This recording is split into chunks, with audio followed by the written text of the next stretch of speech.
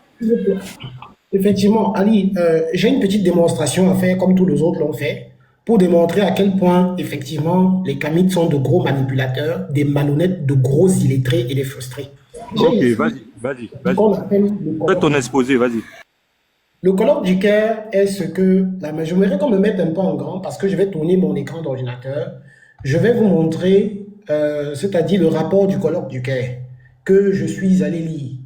Et effectivement, la majorité des Kamites disent que Cheikh Anta Diop a dit que les Égyptiens étaient effectivement des Noirs. Et que à partir de là, on va considérer que l'Égypte antique est une tradition pure, ou bien c'est quelque chose qui se veut purement africain. Alors, j'ai ici avec moi le colloque du Caire qui est en forme de PDF, que je suis allé chercher naturellement sur Internet. Et je l'ai lu, et il se trouve que le colloque du Caire dit autre chose. Cheikh Anta Diop n'a jamais dit que les Égyptiens étaient des gens qui avaient ma tête. Ce type de nez-là, ce gros nez-là qu'on a là. Les Égyptiens n'étaient pas comme ça. Et la personne qui dit que ce n'est pas les gens qui étaient en Égypte ne me ressemblaient pas, c'est encore Cheikh Anta Diop, parce qu'il n'a pas confirmé cela. C'était un point de vue, un positionnement, une conjecture de Cheikh Anta Diop. Alors maintenant, je suis au niveau de la page et je vais tourner, je vais enlever la photo que j'ai mis derrière. Il faudrait effectivement que je tombe sur l'intervention de Cheikh Anta Diop pour reporter, hein, parce qu'il faudrait qu'on tombe exactement sur les bonnes informations directement, parce que tout le monde, chaque noir que vous, soi-disant, vous allez rencontrer vous dira Cheikh Anta Diop a démontré que, Cheikh Anta Diop a dit que, et tout, mais il ne vous apporte jamais les propos lui-même de Cheikh Anta Diop. Donc, attendez, je suis en train de prendre déjà la page, j'arrivais à la page de l'intervention de Monsieur Anta. Donc, on a même Obenga qui était là, hein, qui aussi a participé. Hein, Monsieur Obenga était là, Monsieur Obenga était là-bas. Et ils ont bien pu dire que ce qu'on a vu effectivement en Égypte, ce n'était rien d'autre que leur point de vue et non un fait réel.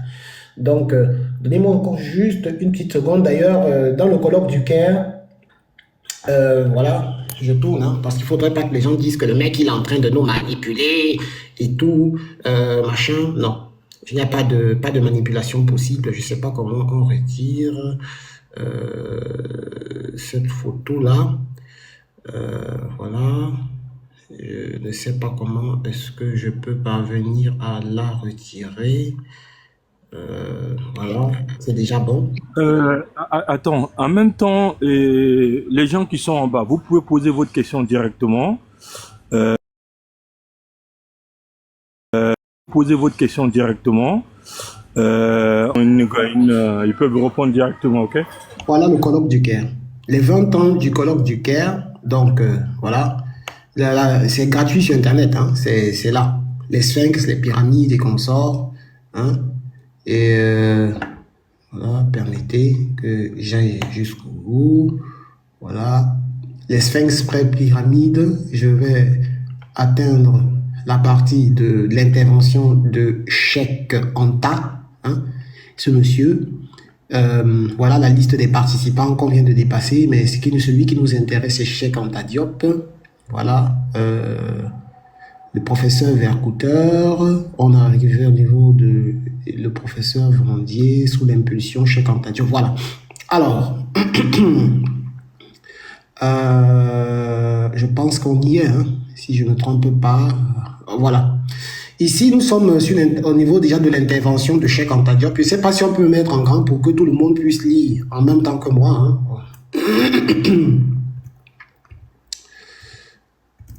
Bon, je pense qu'on ne me met pas en grand, c'est pas grave. Hein. Je vais quand même lire. Il est en pause, on ne peut pas te mettre en grand. Bon, c'est pas grave. Alors, je vais lire la partie de Cheikh Anta Diop qui parle effectivement de la soi-disant couleur de peau. Sous l'impulsion du Cheikh Anta Diop, à l'apparence caucasoïde, l'expression est de Corvenin, 1963, page 103 à 140 et 152, de la population de l'Égypte, généralement acceptée. jusqu'en 1955, une apparence négroïde de cette même population a été substituée. On trouvera dans un récent ouvrage un résumé fidèle et développé de la thèse de Cheikh Anta Diop, entre parenthèses Obenga 1973, qui est formulée avec vigueur. Entre parenthèses, en fait, les habitants néolithiques et prédynastiques de la vallée égyptienne et nubienne étaient des nègres. Ce sont des nègres qui ont bâti les civilisations égypto-nubiennes préhistoriques et historiques. Ça, c'est l'affirmation qu'on retrouve dans le monde dans Obenga, 1973, page 103. Alors, plus bas, maintenant, voici le rapport du colloque du Caire. Il dégage enfin, après avoir exprimé son propre point de vue sur la question, thème de discussion et axe de recherche portant sur les contacts entre l'Égypte et le reste de l'Afrique, Sahara oriental et sud-oriental, Darfour, Soudan oriental et méridional, Éthiopie actuelle. Une telle étude devant être précédée par des précisions terminologiques des termes nègres et négroïdes.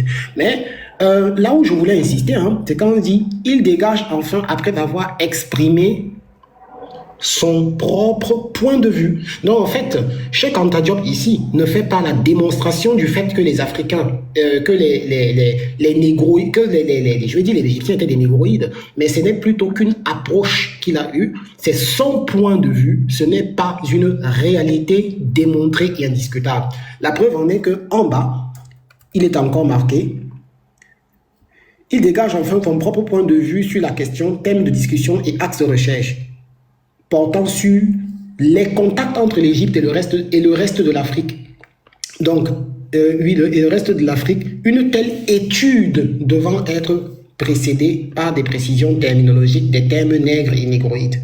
Vous voyez? Et encore un deuxième truc dans cette affaire, on dit les contacts entre l'Égypte et le reste de l'Afrique. Pourquoi, si les Égyptiens étaient des Africains, pourquoi est-ce qu'on parle d'Égypte et on parle d'Afrique? Pourquoi les deux sont séparés? Ça me fait penser à un peuple aujourd'hui dans le nord de l'Afrique qui dit ne pas être africain, les Maghrébins. Les Maghrébins disent qu'ils ne sont pas des Africains. Alors je n'arrive pas à comprendre pourquoi des années plus tard, des gens qui viennent de la subsaharienne disent que les gens là, qui vivaient en Égypte ici étaient leurs frères et ce sont leurs ancêtres. Puisque les Égyptiens disent qu'ils ne sont pas des Africains. Parce qu'ici on parle bien de l'Égypte antique et on parle de l'Afrique elle-même. Les deux se séparent. Pourquoi? Voilà donc se trouve aussi une question à laquelle j'ai déjà une réponse. Donc, voilà un peu quoi.